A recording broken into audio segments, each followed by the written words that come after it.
алейкум, хайрлах шамлар. В эфире телеканала АТР. Мы начинаем информационную программу «Бугунь». В студии работаю я, Гульсум Халилова. И следующие 2 часа будем обсуждать с нашими гостями самые актуальные новости, которые появились в информационной повестке дня. Гость нашего блока Ивана Климпуш-Цинцадзе, народный депутат Украины, фракция «Европейская солидарность», с нами сейчас на связи. Ивана, здравствуйте. Добрий вечір. Дякую за запрошення і хочу розпочати з того, щоб привітати всіх нас і ваших глядачів сьогодні і на материковій Україні, і на Кримському півострові з Днем Соборності України. Побажати нам такої реальної соборності з тим, щоб ми повернулися в єдину велику родину, до якої ми належимо. Ну что ж, спасибо большое. Давайте наш с вами эфир начнем со следующего информационного сообщения и перейдем к обсуждению. Сегодня Украина действительно отмечает День соборности. Праздник отмечается ежегодно 22 января, в день провозглашения в 1919 году акта воссоединения Украинской Народной Республики и Западноукраинской Народной Республики в единое украинское государство. В поздравительной речью к украинцам сегодня обратился президент Украины Владимир Зеленський. Давайте його послухаємо. Як показує новорічне привітання, тема єдності болить кожному українцю. Та в пошуках цієї єдності ми знову сваримось. А довкола чого ми, такі різні і не схожі, можемо згуртуватись? Чи зможемо ми, не сперечаючись про минуле, рухатись у майбутнє? В сучасному світі почуття нації єдиним цілим виникає не тільки завдяки спільним традиціям, культурі та релігії. Є ще цінності, які прийнятні для кожного куточку України. І за якими у майбутньому українців могли би ідентифікувати у кожному куточку планети. Цінності доброчесності та порядності, вихованості і толерантності, цінності свободи і демократії, бажання економічного добробуту і процвітання, бажання бути заможним, цінності поваги до закону, поваги до приватної власності та поваги один до одного.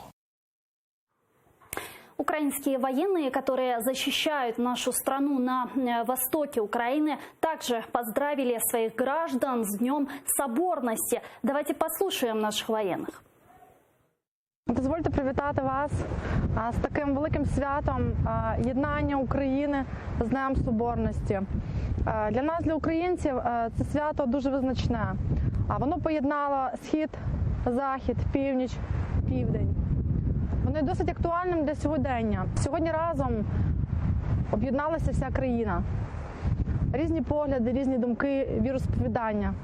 Але всі ми тут єдині за нашу волю, за незалежність. Вітаю Україну з Днем Соборності.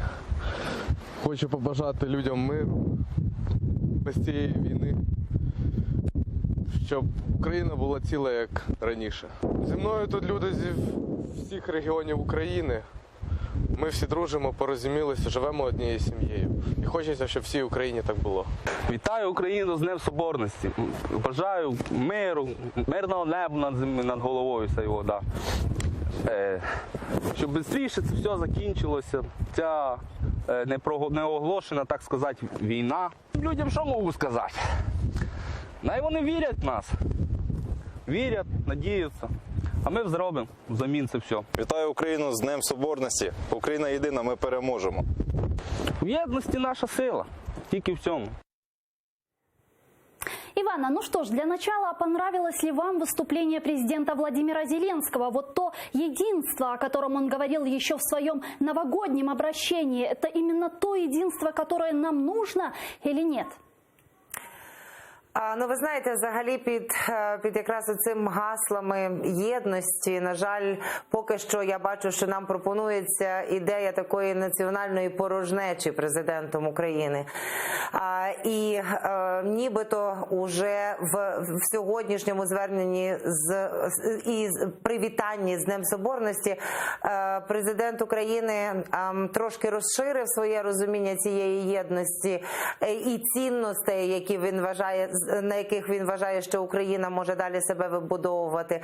У мене є певні питання до деяких із названих цінностей, але я би хотіла наголосити на тому, що президент не усвідомлює, чи його команда, яка готує йому його спічі, не усвідомлює того, що без розуміння, без знання, без такої серйозної роботою над нашою історією ми не зможемо просто побудувати без коріння країну, яка буде успішною, сильною, незалежною, безпечною, розвиненою. А президент, власне, пропонує нам забути про своє минуле, не намагатися його для себе зрозуміти, не намагатися відповісти на складні питання нашої історії, а напевно керуватися тою радянською історією, яку оманливо намагалися нав'язати всім громадянам України під час Радянського Союзу. Це, як на мене, дуже серйозна помилка, і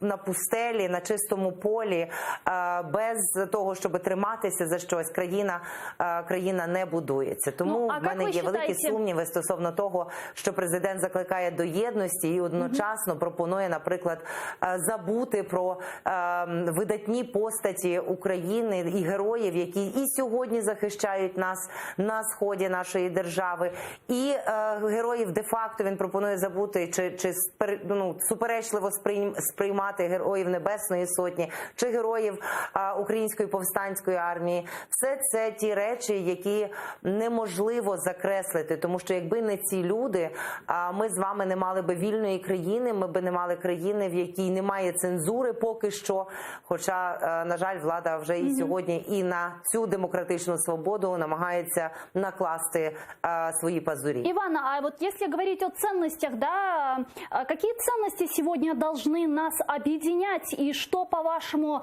нас сейчас разъединяет?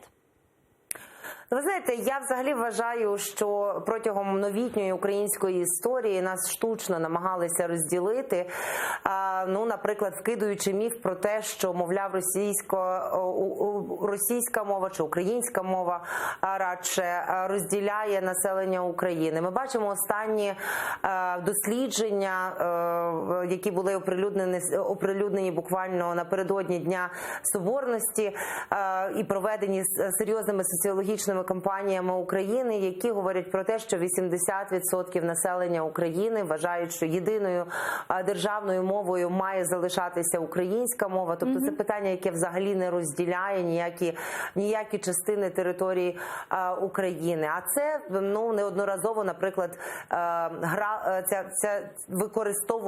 використовувалося різними політтехнологами для того, щоб загострити те чи інше питання. І, очевидно, загострювалося так само це питання з боку Російської Федерації. Я вважаю, що цінності поваги один до одного, я вважаю, що цінності свободи, я вважаю, що цінності поваги до закону мали би об'єднувати сьогодні українців, і існування незалежної, реально сильної, міцної держави, яка в своєму головну увагу приділяє саме громадянину. Ось це, напевно, мало би бути головною такою спільною для нас такою спільним знаменником, на якому мы можем будувати своє майбутнє. Сегодня на пресс-конференции в честь Дня соборности председатель Меджлиса крымско-татарского народа Рифат Чубаров проанонсировал марш на Крым.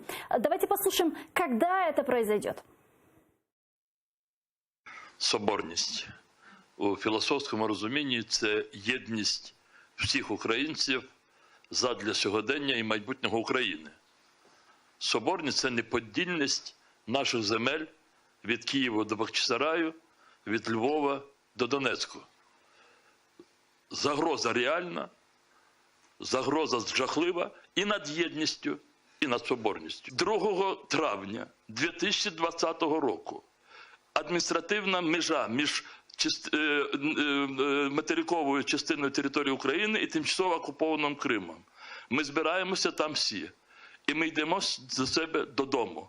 Ми переходимо адміністративний кордон. Кого ми бачимо з тими, хто піде з нами? Ми будемо запрошувати членів всіх національних делегацій міжнародних організацій. ПАРЕ, ОБСЄ, Парламентську асамблею НАТО, членів Європарламенту будемо запрошувати. Мы идем домой и переходим административную границу с оккупированным Крымом, сказал Рифат Чубаров. Вам импонирует инициатива Меджлиса? Ви знаєте, я вважаю, що це надзвичайно потужна ініціатива, яку виголосив, запропонував глава Меджлісу. Я думаю, що до неї, для того, щоб вона була потужно так само реалізована, необхідно, щоб долучилися не тільки кримські татари. Я вважаю, що ми, як, наприклад, парламентарі, мали би включити всі наші спроможності з точки зору міжнародної парламентської дипломатії для того, щоб залучити міжнародні інституції. А ви Я пойдете? вважаю, що Міністерство закордонних справ України мало би долучитися до того, щоб цей марш також був підтриманий міжнародними нашими партнерами. Мені надзвичайно взагалі видається це надзвичайно такою сильною ініціативою, і переконана, що ми будемо її підтримувати як фракцією Європейської солідарності, так і будемо переконувати інших колег у парламенті щодо цього. Ну, как Рифат Чубаров отметил, к данному маршу будут привлечены все неравнодушные, в ней могут участвовать все, кто хочет, а также будут привлечены представители правозащитных и международных организаций, ПАСЕ и так далее. А вы пойдете как народный депутат от Европейской солидарности? Я думаю, що це буде спільне рішення фракції, в який спосіб ми будемо брати участь у цьому марші. І тут важливо, я думаю, що важливо пам'ятати про те, що в наших рядах є кримські татари. Ми пишаємося тим, що в нашій фракції є де-факто два представники кримсько-татарського народу, два герої кримсько-татарського народу. І Мустафа Джемілєв, і Ахтем Чийгоз, і разом з ними ми будемо ухвалювати рішення, як на їхню пораду, в який спосіб наша фракція буде брати в цьому участь. А как вы считаете, какой сигнал несет привлечение международных организаций к данному маршу? Ну, ви знаєте, це важливо з точки зору того, щоб нагадати всім нашим міжнародним партнерам про те, наскільки важливо повернутися серйозно до вирішення питання повернення незаконно анексованого Криму до України. Тому що наші міжнародні партнери, зокрема і нашим зусиллям, завдяки нашим зусиллям, не визнають і продовжують не визнавати цю незаконну анексію Криму Російською Федерацією. Але ось цього невизнання і тих санкцій, які були застосовані до Росії в зв'язку з цими діями, недостатньо для того, щоб активно ввійти в процес повернення Криму додому. Тому важливо ось ця ініціатива, що від Меджлісу, що ми йдемо додому до Криму, але нам так само важливо, щоб Крим повернувся додому в Україну. Вот так сложилось, да, что вот подобные инициативы в большинстве своем исходят от правозащитных организаций, от волонтеров. Вот в данном случае Меджлис объявил инициативу марша на Крым, была блокада Крыма, которая также была организована неравнодушными украинцами, представителями Меджлиса и так далее. Вот как вы считаете, а что должна делать украинская власть для актуализации вопроса оккупированного Крыма? Потому что вот сейчас говорят, что в информационном плане Крым уходит в периферию. Ну, ви знаєте, це якраз питання взагалі до загальної української позиції, тому що сьогоднішньої влади української, тому що для нас, наприклад, під час роботи і попереднього уряду, і попереднього парламенту, і зараз для нашої опозиційної фракції питання Криму є пріоритетним, і повернення Криму, і відповідно підняття цього і утримання уваги, пріоритетної уваги наших партнерів до необхідності серйозних зусиль по поверненню Криму до України, де-факто. Разом з тим ми бачимо, що загальна взагалі ситуація і загальна позиція України є достатньо млявою стосовно безпекових питань сьогодні на світовій міжнародній арені. І відповідно, якщо Україна не буде привертати увагу на владному рівні, привертати увагу до своїх завдань, до своїх національних проблем, до безпекових викликів, з якими вона стикнулася, до окупації незаконної, то, очевидно, ніхто за нас цю роботу не зробить. Тому, перш за все, це використання будь-якого майданчика для того, щоб наголошувати на необхідності повернення поведінки Російської Федерації в русло міжнародного права. По-друге, документуючи і представляючи ось ці жахливі і кількісно, і якісно випадки порушень прав людей на території окупованого Криму, порушення прав, зокрема, і українців, і кримських татар. Ці всі речі потрібно піднімати на міжнародних майданчиках. Ну, от раз ми заговорили про міжнародні площадки. Нам не вистачає дієвого механізму обговорення і примушення Росії до дії в цьому контексте. Вот говоря про международные площадки, более 20 народных депутатов Украины сейчас находятся в Давосе. Как известно, в швейцарском Давосе проходит 50-й Всемирный экономический форум. Посетил этот форум и президент Украины Владимир Зеленский, который там выступил и ответил на вопросы журналистов. Давайте его послушаем и продолжим нашу беседу. Важливе, дуже сенситив, дуже чутливе питання для мене особисто і для кожного українця. Я би ніколи, це правда, не пішов би президентом України, якщо б моє бажання не було головним припинити війну на сході України. Це для мене головне. Так, ми сьогодні на економічному форумі, але ми розуміємо, що економіка страждає через війну на сході України. На жаль, найголовніше, ми втрачаємо наш головний потенціал. Про те, що я говорив, у нас дуже талановиті люди. І такі ж талановиті, сміливі люди зараз знаходяться на фронті. Зараз захищають територіальну цілісність і суверенітет нашої України. Тому щодня, втрачаючи їх, ми втрачаємо, в принципі, наш золотий запас. Запас України. Ну а сейчас с нами на прямой связи из Давоса Святослав Юраш, народный депутат Украины, фракция «Слуга народу». Святослав, здравствуйте. Доброго вечора. Да, добрый вечер. Как там атмосфера в Давосе? Дивіться, ми маємо тут десант, як кожного року. Маємо можливість взаємодіяти з топовими інвесторами, з політиками світового рівня. І з гравцями, які можуть бути нам фундаментально корисні саме щодо вирішення оцієї біди, про яку казав президент, а саме війни. Звичайно, що питання економічного форуму – це щодо того, що Україна отримала врешті те, що заслуговує, саме достойної уваги інвесторів, насправді, яка є, і ми її відчуваємо. А тепер ми можемо закріпити її саме взаємодією про те, які кроки Україна може робити, щоб ці інвестори були спокійні. Как известно, в этом году на экономический форум в Давосе поехало более 20 народных депутатов, плюс представители правительства, не только. Почему так много? Что мы там все делаем, всей делегации?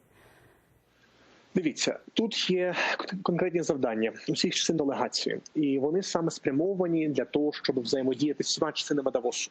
Україна – велика країна, Україна – країна, яка нарешті потребує, щоб її потенціал був реалізований, і саме тому ті люди, які мають можливість представляти на міжнародному фронті Україну, мають бути тут, щоб розповісти про нову українську реальність і про можливості, які інвесторів і гравців міжнародних є тут. А с чем рассчитываете вернуться на родину?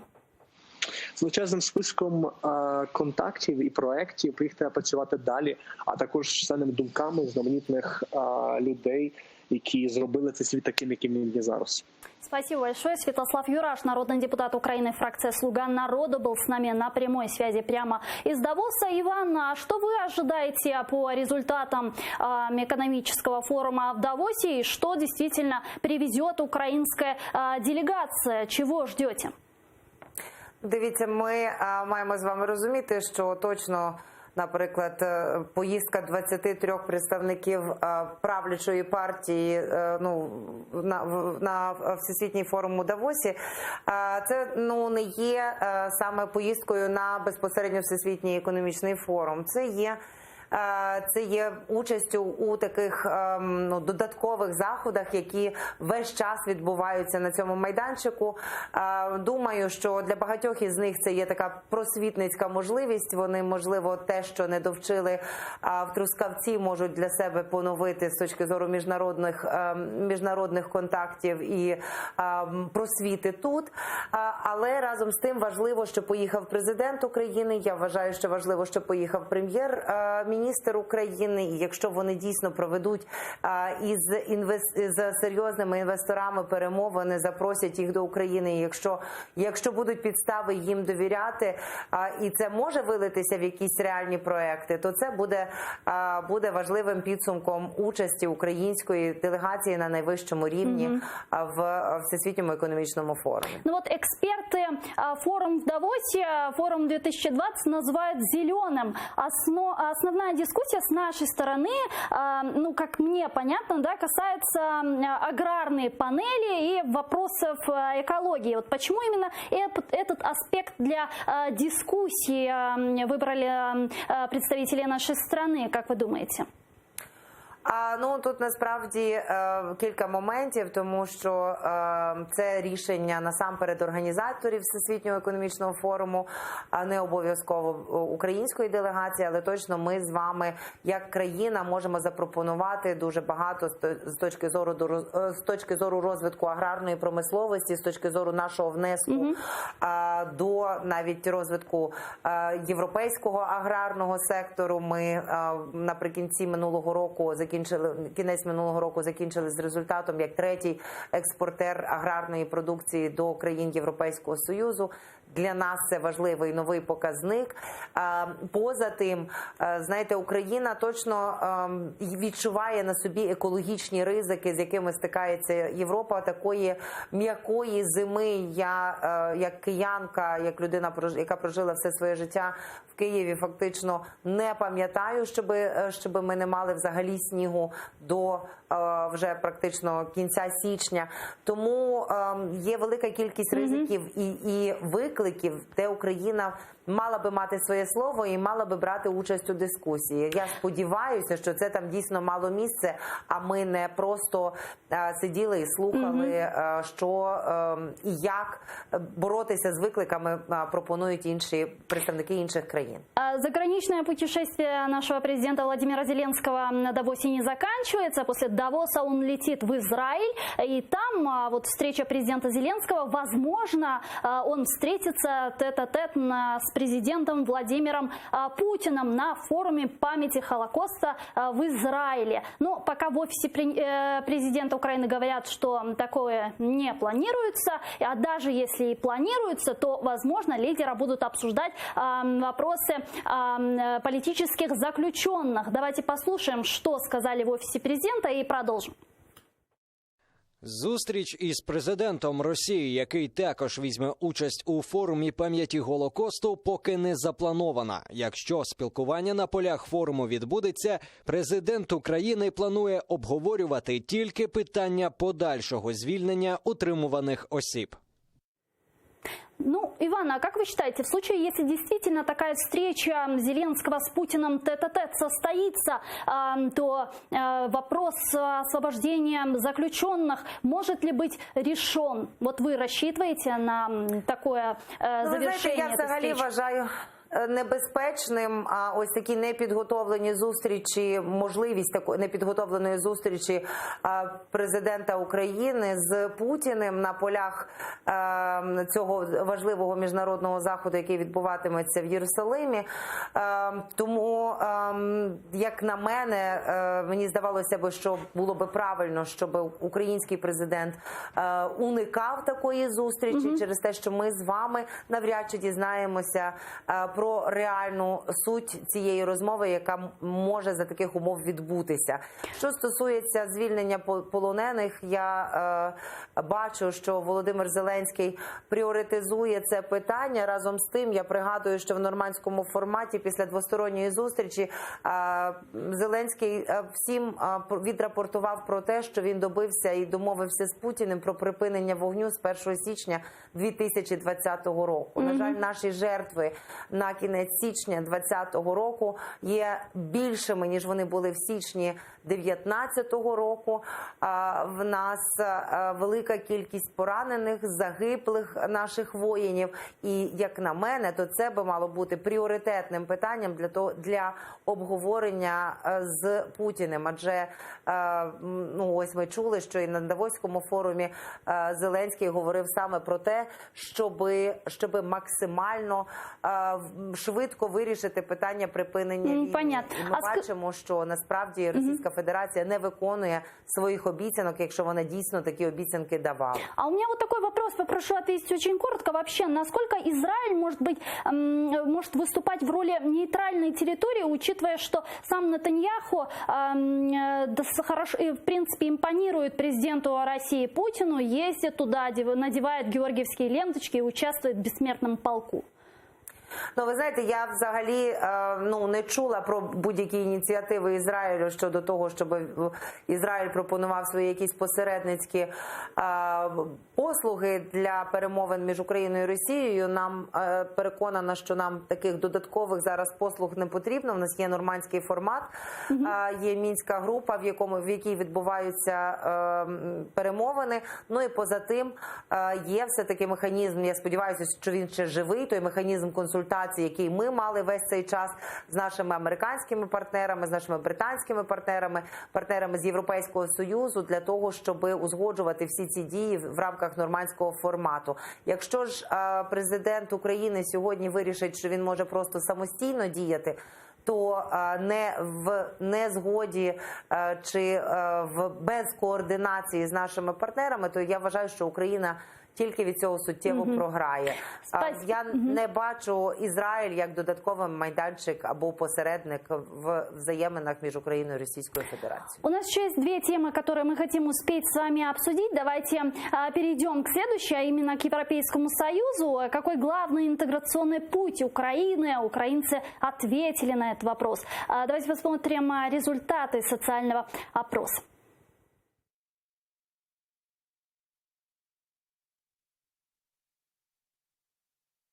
Вступление в Европейский Союз 64,2%, вступление в таможенный союз России, Белоруссии и Казахстана 12,7%, и сложно ответить 32,1% ответили респонденты на вопрос, каким интеграционным направлением должна идти Украина, а в то же время вице-премьер по евроинтеграции Дмитрий Кулеба заявил, что Украина вовсе отказалась от идеи вступления в таможенный союз с Европой.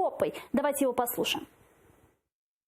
Ми відмовились від ідеї вступу в митний союз, але хочемо максимально спростити усі митні процедури, інтегрувати Україну в максимальну кількість форматів, які будуть сприяти проходженню товарів через митний кордон. 64% украинцев видят свое будущее в Европейском Союзе, а тут мы услышали заявление Кулебы, который говорит, что Украина отказывается от таможенного союза с ЕС. Вот объясните нам популярно, да, от чего мы отказались? Напевно, треба питання задавати, від чого ми відмовилися саме віце-прем'єру чинному з європейської євроатлантичної інтеграції. Вам ви знаєте, я не бачу, як можна вступити до Європейського Союзу, не вступаючи до Митного Союзу, не будучи частиною Митного Союзу. Тому це є один з секторів, в який потрібно інтегруватися. Ми можемо тільки вгадувати, що, можливо, віце-прем'єр мав на увазі, що спочатку ми спростимо максимально митні процедури, можливо, бо, наприклад, те, чим ми займалися, ми якраз працювали над тим, щоб ми отримали запрошення до конвенції про спільний митний транзит з європейськими союзами і бачили би це як перший крок якраз до вступу в перспективі до митного союзу. Чому саме в такий спосіб формулює пан Кулеба завдання сьогоднішньої влади, ну це власне треба до нього питання задавати. Ну, пан Кулеба говорил про то, что таможенный союз с ЕС представляет угрозу национальным интересам, и я так понимаю, что речь идет о том, что этот союз не выгоден Украине, потому что для этого Украине пришлось бы, ну, к примеру, отказаться от действующих соглашений о свободной торговле с другими странами, нет? Ні, я думаю, що не йдеться про те. Очевидно, що це складний процес, і ну, він є поступовим процесом. Для цього треба провести серйозну кількість перетворень всередині країни. Але просто, ну, якби пан Кулеба говорив про те, що ми бачимо це як перспективне завдання, то тоді би виглядало все логічно, що ми рухаємося далі до Європейського Союзу. А те, що він просто говорить про те, що ми відмовилися взагалі від вступу до Митного Союзу, то це якось дивно виглядає. Може, йому просто треба попрацювати над логікою своїх висловлювань. Ну вот, продолжая тему международных площадок и так далее, вот хотелось бы отметить, что председатель украинской делегации в ПАСЕ Елизавета Ясько заявила, что тема российской агрессии не будет единственной для украинских парламентариев на следующей сессии. Она должна состояться в конце января. Давайте послушаем. Ми хочемо порушувати не лише теми, пов'язані з антиросійськими настроями. Зрозуміло, що ми це робитимемо, це наша національна позиція. Але для нас важливо, щоб ми говорили і про те, чим живуть європейці. Якщо ми хочемо задавати світові тренди, ми повинні враховувати, що відбувається в світі, та мати власну думку щодо актуальних питань. Але крім цього, потрібно обов'язково займатися європейськими та світовими питаннями. Ми повинні відійти від периферійного розуміння зовнішньої політики. Для нас важливо бути трендсеттерами. С нами сейчас на прямой связи народный депутат Украины, фракция «Батьківщина» Сергей Соболев. Сергей, здравствуйте.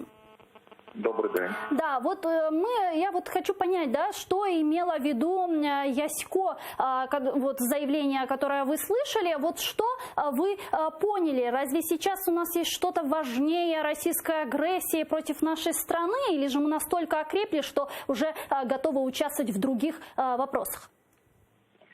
Без сумніву, це ключове питання, і, на жаль, під час відсутності української делегації, яка свавільно була порушена фактично під час попередньої сесії, коли президент ПАРЄ, слава Богу, вже скоро буде екс-президентом, позбавила українську делегацію, причому стару і нову право участі. Це був такий подарунок російській делегації, продовження наступу російських нафтових і газових доларів в парламентській асамблеї Ради Європи, як і в усіх інших структурах. Я думаю, що без сумніву ключове питання це все одно буде питання російської агресії, без сумніву це буде питання захисту прав людини, ті питання, які є найважливішими для парламентської асамблеї Ради Європи. Але без сумніву є цілий ряд інших питань, які так само торкаються захисту прав людини в інших країнах. Це загальний звіт моніторингового комітету, який дає огляд по тому, що відбувається в кожній країні,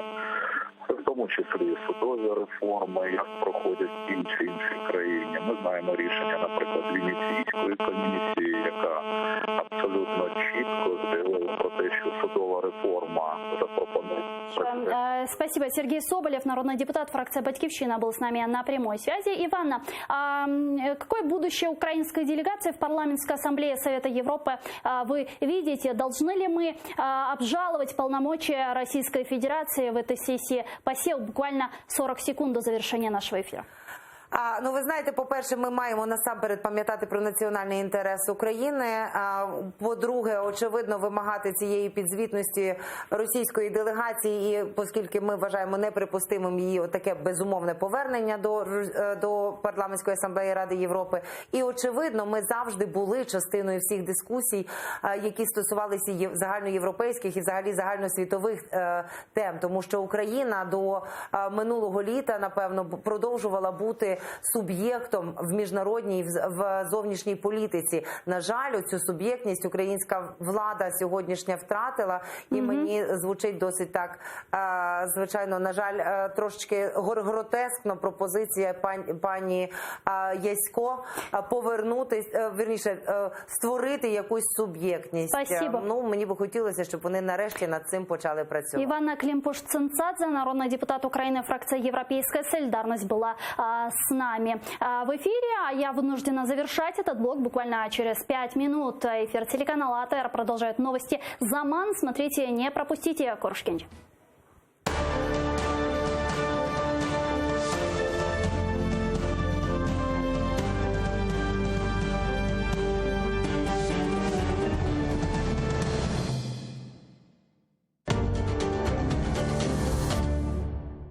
Мы должны не